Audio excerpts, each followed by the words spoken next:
life have even the slightest inclination to use this factor. Firstly, guns are much simpler than most people probably realise. You have a tube, a projectile that fits snugly within it, and then you just cause an explosion behind the projectile that launches it out of the tube. If you have access to modern ammunition, that's most of the problem solved right there. The cartridge holds the bullet, the propellant, that is the powder that explodes and launches the bullet, and the primer. The primer is a shock-sensitive chemical that ignites when struck with sufficient force, thus exploding the propellant and shooting the bullet. In a regular gun, the firing pin is what strikes the primer, but you could achieve the same thing with a hammer and nail. No gun needed. Well, not needed in the same way you don't need a parachute to jump out of a plane, nothing's stopping you, but you would probably at least want a barrel. This will protect your soft squishy hands from the metal cartridge exploding from within.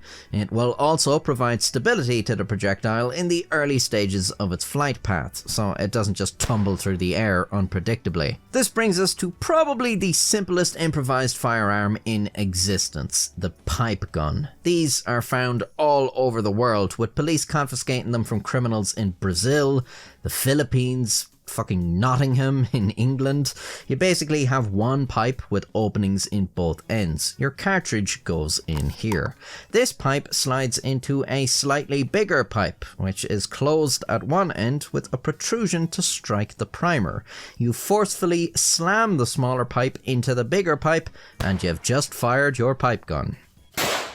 Weld some extra pipes on there and you've got yourself some grips. Hell, people even put buttstocks on these things. Very easy to make and therefore very popular with criminals. Of course, you would want to make damn sure the construction you're using is going to be able to withstand the exploding propellant.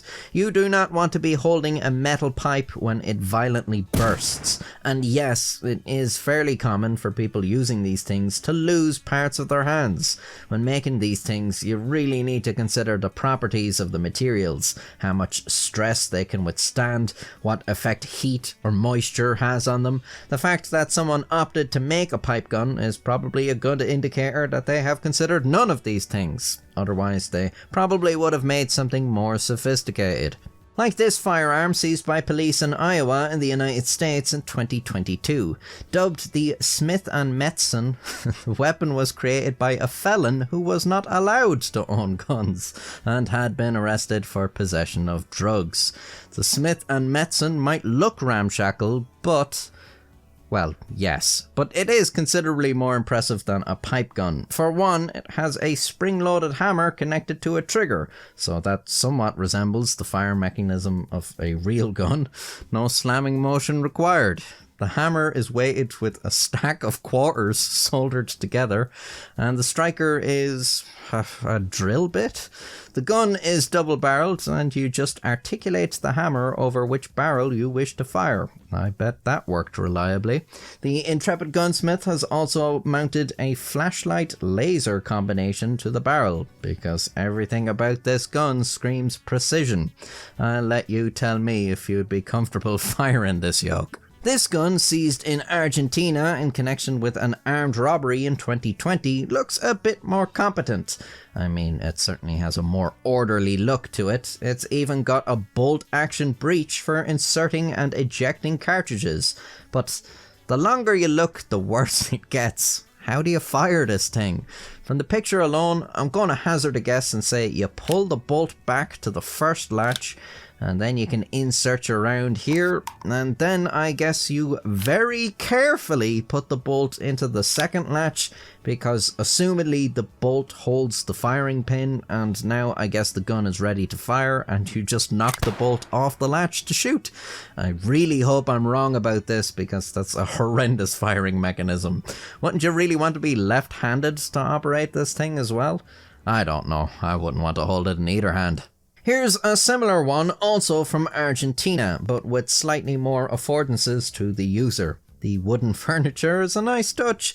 It appears this one has the same kind of spring-loaded bolt action, but lo and behold, it has an actual trigger, i.e. a nail that holds the bolt and firing pin in place. So just based off what we can see in these photographs, I would say this one is marginally safer than the last one, at least in terms of how easy it is to discharge the weapon accidentally. I'd say marginally because there's no trigger guards and the trigger is literally a nail, which are fairly notorious for getting snagged on things. This one, also from Argentina, does have a trigger guard, but I don't really see the point. Is the trigger not welded in place? This was reported as a homemade gun, but I don't see how you would load or fire this, so I think it might just be an imitation homemade gun. Consider the implications of this. In most parts of the world, if you pulled this rusted piece of shit on someone, they'd probably just laugh at you. But I guess in Argentina, the threat of homemade guns is so real, you'd have to take any vaguely gun-shaped lump of metal seriously.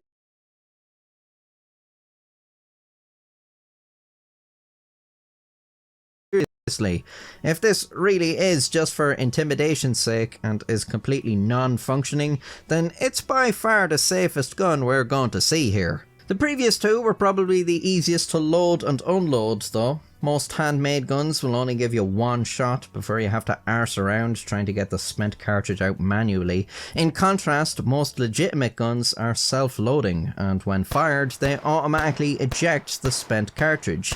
This is the point where we're going from crafting to engineering, and it's generally only seen on guns made with machining tools.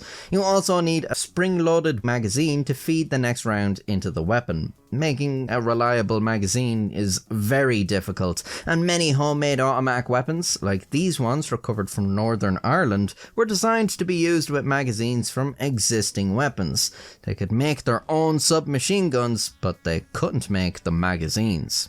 English gun rights activist Philip Louis could, though, publishing instructions to make a 9mm submachine gun in protest against Britain's strict gun laws in the 80s. He spent considerable time in prison for this. The infamous Louis submachine gun is technically buildable with tools you'd find in the average shed rather than factory machines, but with as sophisticated as the design is, this can cause some problems.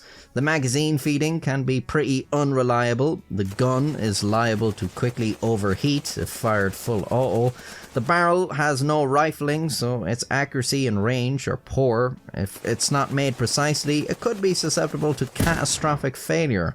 I suppose none of these issues are any worse than the other guns we've seen so far. In fact, this is surely the best by far, and it has been seized by police in many countries across the world. But I think this design is too far into the "you really have to know what you're doing" category to be this prone to malfunction. In 2022, former Japanese Prime Minister Shinzo Abe was assassinated with a homemade gun. The crude design was a bit different to anything we've looked at so far. It featured two barrels mounted on a block of wood, but there was no firing pin like in the other weapons we've looked at. I mentioned cartridges often use shock-sensitive primers that ignite when struck, but for something like artillery pieces, the primer is ignited by an electric impulse.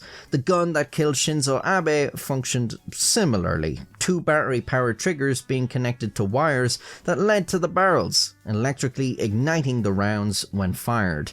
This might seem like the best homemade gun on the list, but the assassin had a bunch of different designs, so maybe he wasn't even all that confident in these things. Now, in a more reasonable world, this would go without saying, but apparently no one can be trusted with anything, so here I am telling you, do not attempt to recreate any of these weapons. They are extremely dangerous, some as dangerous to the wielder as whatever they're aiming at. It is a documented fact that people permanently disfigure themselves with these things, which is funny to hear about, but not so funny when it happens to you. Also, in most parts of the world, manufacturing your own guns is highly illegal. I assume it's understood that although many of my videos cover illegal activities, this is not an endorsement or instruction for anybody to engage in these activities, and this video is no different. What I do highly encourage is watching my videos. Wow, look at them all on the screen. Well, that's not all of them. I've made literally hundreds. You can subscribe to see more of them in the future, and